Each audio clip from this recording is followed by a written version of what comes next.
Bien, bienvenidos todos una vez más a este encuentro filosófico en esta segunda parte de este gran filósofo como lo es Leibniz. Vamos a tocar dos temas bastante interesantes. Uno de ellos es lo que Leibniz, a lo que Leibniz hacía una distinción como lo es verdades de razón y verdades de hecho. Y luego terminamos con el gran tema de las mónadas, ¿sí? De las mónadas, porque su filosofía es 100% concentrada en las mónadas, ¿sí? En este tema tan interesante como las mónadas. Bien, vamos entonces a ver lo que son verdades de hecho y verdades de razón. Cuando hablamos de verdades de hecho y verdades de razón, nosotros tenemos que tener claro de que las verdades de razón es algo a priori, ¿sí? Es antes de, ¿sí? Obviamente este personaje, cuando decimos que es racionalista, es antes de, a priori, porque a posteriori es después de, y ya después de no es racionalista, sino que hace parte del empirismo. Cuando decimos verdades de hecho es aparte de todo lo que conocemos, sabemos, ¿sí? No pueden ser falsas, algo no puede ser falso sin contradicción. Cuando hablamos de verdades hechas, son verdades de razón, son verdades ciertas, son verdades necesarias. Y cuando hablamos de verdades de hecho, son circunstancias que pueden cambiar. Bien, pero vamos a verlo de una mejor manera a partir de este esquema. Ok, perfecto. Entonces vamos a hablar de verdades de hecho y verdades de razón. El problema del conocimiento científico, es decir, epistemológico, en el cual quiere tratar Leibniz, es dar una respuesta. ¿Sí? Él quiere dar una respuesta al origen de la verdad, es decir, ¿de dónde procede esa verdad? ¿De dónde procede el origen de la verdad? Este personaje dice de manera literal, de aquí nace otra cuestión, a saber, lo de si todas las verdades dependen de la experiencia, es decir, de la inducción y de los ejemplos, o si entre ellas hay algunas de tal naturaleza que es necesario señalarles otro origen. ¿Sí? Entonces, eso es lo que Leibniz quiere abordar, quiere profundizar, y este personaje va a decir que, en pocas palabras, lo que el problema consiste en saber si es la experiencia la única fuente de verdad, como decía John Locke, filósofo empirista que no hemos visto, ¿sí? La única fuente de conocimiento, ¿sí? La única fuente del saber es la experiencia, decía John Locke, o si existen verdades con validez independientemente de los sentidos, lo que decía Descartes. Entonces, como este filósofo Leibniz es racionalista y obviamente no admite los sentidos como fuente de adquisición del conocimiento, este personaje va a hablar sobre lo que él denomina, ¿sí? Lo que él denomina como verdades de hecho y verdades de razón. ¿Sí? ¿Qué son las verdades de hecho? ¿Sí? Entonces, las verdades de hecho, si partimos de la realidad sensible, particular, concreta, es posible que en ellas se dé base para afirmar la existencia de verdades de hecho, ¿sí? Es decir, a partir de los sentidos, a partir de la experiencia, ¿sí? Podemos nosotros afirmar de que en este plano se pueda entender y que tengan un carácter de necesidad.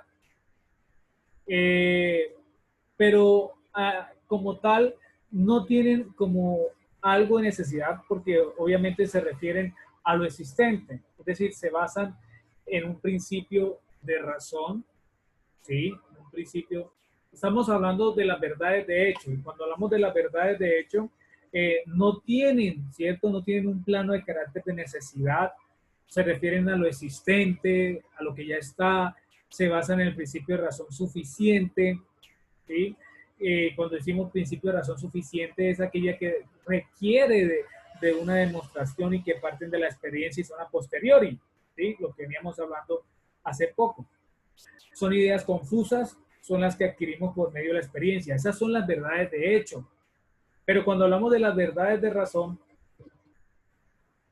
y cuando hablamos de las verdades de razón, estamos hablando prácticamente de examinamos un orden lógico, encontramos de que sí existe necesidad, sí existe necesidad.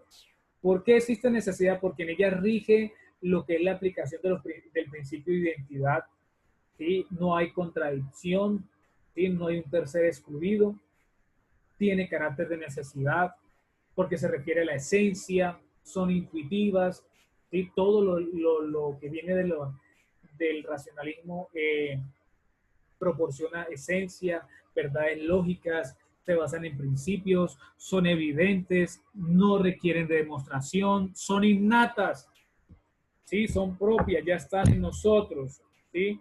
Y son obra del intelecto, son obra del intelecto como tal, ¿sí? Entonces, nosotros al hablar de verdades de hecho y verdades de razón, verdades de hecho que provienen de la experiencia y verdades de razón que provienen del racionalismo, ¿sí? De la razón, que son innatas, Leibniz, al hablar del alma, dice que el alma tiene la capacidad de contener una serie de nociones fundamentales, es decir, el alma tiene la capacidad de tener ideas, ¿sí? Ideas fundamentales que obviamente los sentidos jamás y nunca podrán suministrarle. Tanto es así que Leibniz dice que el conocimiento queda reducido a una especie de reminiscencia, es decir, de recordar, ¿sí? Reminiscencia es término platónico, en el cual se opta por un punto intermedio entre el empirismo y el innatismo, ¿sí? Este personaje, Leibniz, siendo racionalista, como buscando un punto intermedio, como buscando obviamente beneficio para las verdades de razón, haciendo la distinción entre verdades de hecho y verdades de razón, Leibniz afirma de que en el intelecto no hay nada que no proceda de los sentidos, no hay nada que proceda de los sentidos, excepto el propio intelecto, ¿sí? El propio intelecto es lo que ya está, ¿sí?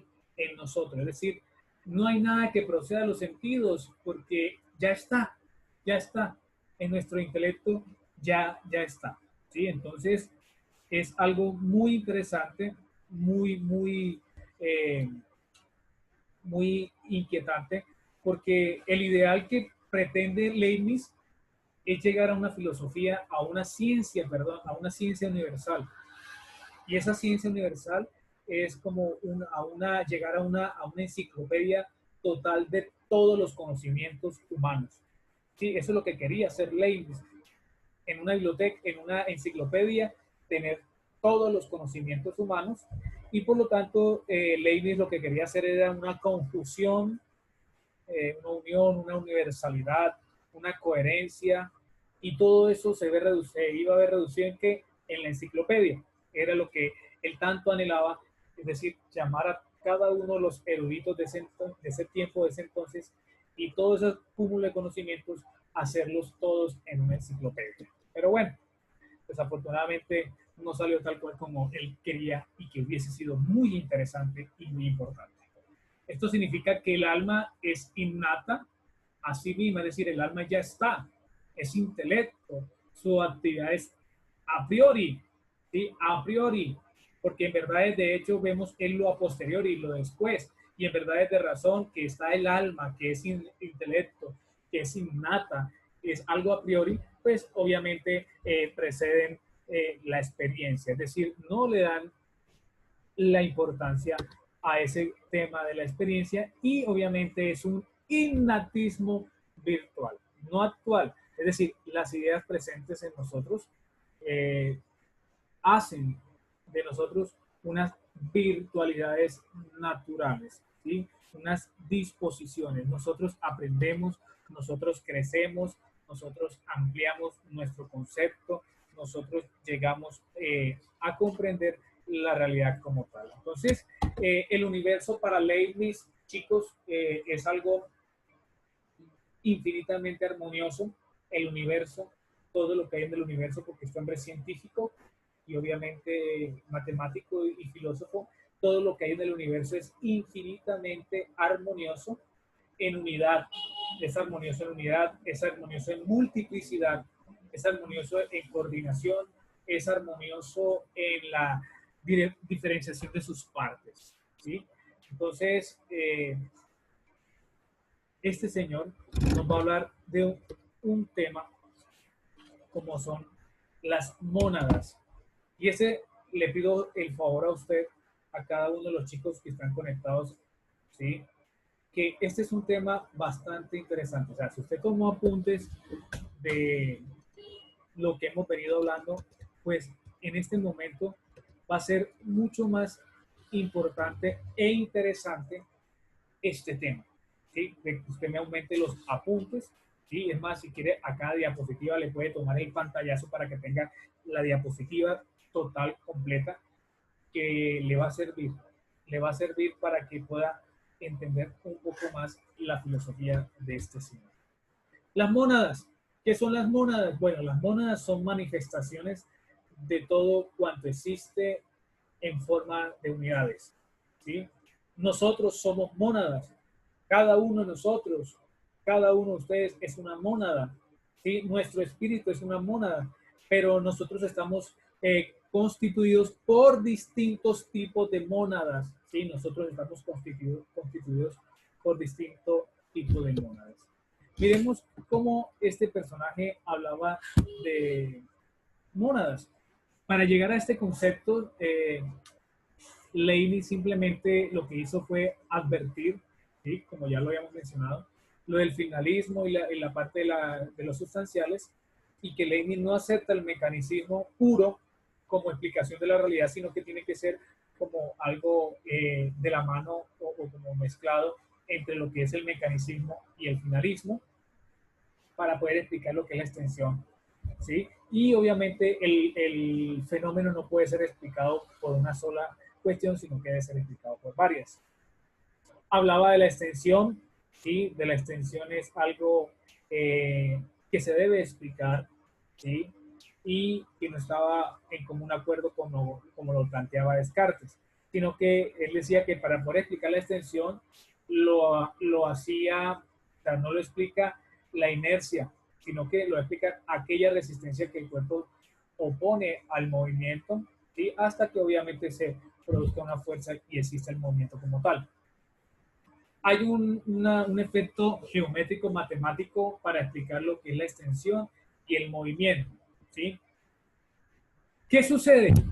Bueno, para poder explicar lo que es la extensión y el movimiento, Leibniz recupera lo que son los elementos constitutivos de la realidad. ¿Y qué son los elementos constitutivos de la realidad? Es decir, va a explicar todo lo que está por encima del espacio, del tiempo, del movimiento, es decir, esas sustancias que son criticadas por los modernos. Leibniz lo que va a hacer es recuperar esos elementos constitutivos de la realidad. Pero, ¿qué son esos elementos constitutivos de la realidad? Pues simplemente Leibniz lo que hace es una introducción a las sustancias, ¿cierto? En cuanto a principios de fuerza, ¿sí? En cuanto a principios de fuerza. Leibniz va a utilizar el nombre o adoptar también el nombre de entelequias, ¿sí? Y una entelequia es para indicar la sustancia en cuanto que posee en sí mismo su determinación, es decir, una esencia perfecta. Todo esto de las matemáticas, de la física, de los elementos constitutivos, de la entelequia para entregarle el nombre tal cual como es, ¿sí? Es decir, su propia finalidad interna, para poder llegar a concluir lo siguiente. El término más típico para denominar lo que son las sustancias, las fuerzas, ¿sí? Será el de mónada. ¿Qué es mónada? Viene del griego monas, que significa unidad, ¿sí? Unidad. Cuando hablamos de mónadas, ¿sí? Leibniz destruye ya lo que es la concepción mecanicista, pero de René Descartes, ¿sí? En cuanto al espacio y el tiempo. Y este personaje lo que va a hacer, ¿sí? Es un fenómeno bien fundamentado. Es decir, hombre, lo que está planteando René Descartes no es interesante, pero lo más interesante es que el espacio es una consecuencia fenoménica, ¿cierto? Que surge de una relación de coexistencia entre las cosas y el tiempo, ¿sí? Me va a decir que estas mónadas no son más que modos sujetos de aparecer las cosas. Cada uno, como les dije ahorita, cada uno de nosotros es mónada. En el fondo de toda realidad consta de unas sustancias y esas sustancias son sustancias individuales. Cada uno de nosotros, como dijimos ahorita, estamos constituidos, formados, hechos por diferentes tipos de mónadas. Cada uno de nosotros está constituido, hecho por diferentes tipos de mónadas, ¿sí? Y obviamente aquí vemos que Leibniz me dice, hombre, nosotros en el fondo de toda realidad consta de sustancias individuales, pero esas sustancias son discretas, no espaciales, como si no tuviesen espacialidad, simples e indivisibles. En otras palabras, ¿qué podemos nosotros, si yo les pregunto a ustedes qué es una mónada? Usted simplemente me puede decir que la mónada es un centro de fuerza dinámico y teleológico, ¿cierto? Que indica armonía, ¿cierto? Que indica armonía y que tiene una índole anímica, ¿cierto? Anímica. Eh, También puede decirme que una mónada es un individuo, como les dije ahorita, nosotros somos mónadas, pero también es la totalidad. Todo lo que hay, si para Leibniz todo, si para Baruch Espinosa todo era Dios, todo era Dios, todo era Dios, y panteísmo, es decir, Dios, Dios, para Leibniz todo va a ser mónadas, ¿sí? Las mónadas, que son mónadas, centro de fuerza, son manifestaciones, es algo dinámico, ¿sí? Es algo que se está moviendo y que obviamente proporcionan un conocimiento bastante amplio. Así como Descartes, en Descartes la esencia de la res cogitans está en su pensamiento, también la mónada se caracteriza por sus percepciones. Una mónada tiene percepciones, una mónada existe una gradación continua, es decir, tiene un crecimiento de percepciones entre sí y que obviamente lo van a ayudar a que se distingan de lo uno y de lo otro.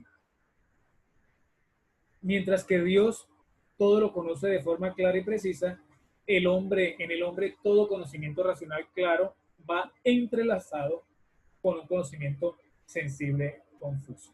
¿Sí? Entonces, eh, la mónada es algo que se percibe, que tiene unos grados, unos niveles, que tiene unas pequeñas percepciones que son propias de los seres inanimados y que obviamente siempre podrían estar durmiendo.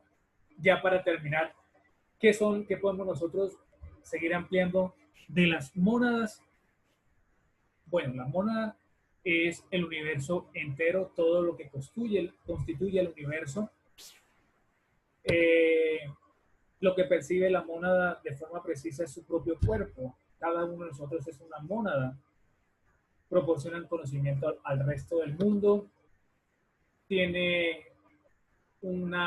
llamémoslo así, en su ser se percibe lo que es la mónada puramente en sí misma, ¿sí? Las mónadas no tienen ventanas, y cuando decimos que no tienen ventanas, quiere decir que no tienen relación con otras mónadas, ¿sí? Que carecen de cualquier relación con otras mónadas, sino que nosotros somos mónadas individuales y que obviamente no tenemos relación con otras. Dios es la unidad y es la mónada primitiva, ¿sí? No niega la existencia de Dios, pero cuando se refiere a Dios es el Dios no científico como lo catalogaba Baruch Spinoza, sino que es un Dios primitivo, es decir, una sustancia que tiene su origen, que es originaria y que obviamente es simple. Todas las demás mónadas producidas o creadas por Dios nacen, por así decir, por continuas fulguraciones de la divinidad, es decir, por cada uno de los deseos, por cada una de los anhelos, por cada una de las intenciones de este ser, de esta mónada superior primitiva como lo es Dios. Vamos a escuchar este video que nos va a ayudar a profundizar un poco la filosofía de Leibniz y obviamente la filosofía de Spinoza.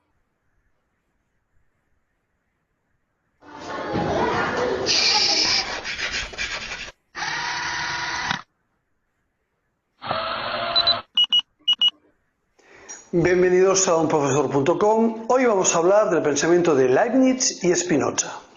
Estos dos autores son autores racionalistas, es decir, que consideran que las ideas innatas son una posibilidad de conocimiento.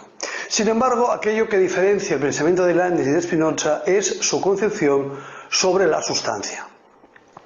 Así, Leibniz considera que hay infinitas sustancias, a las cuales llama mónadas.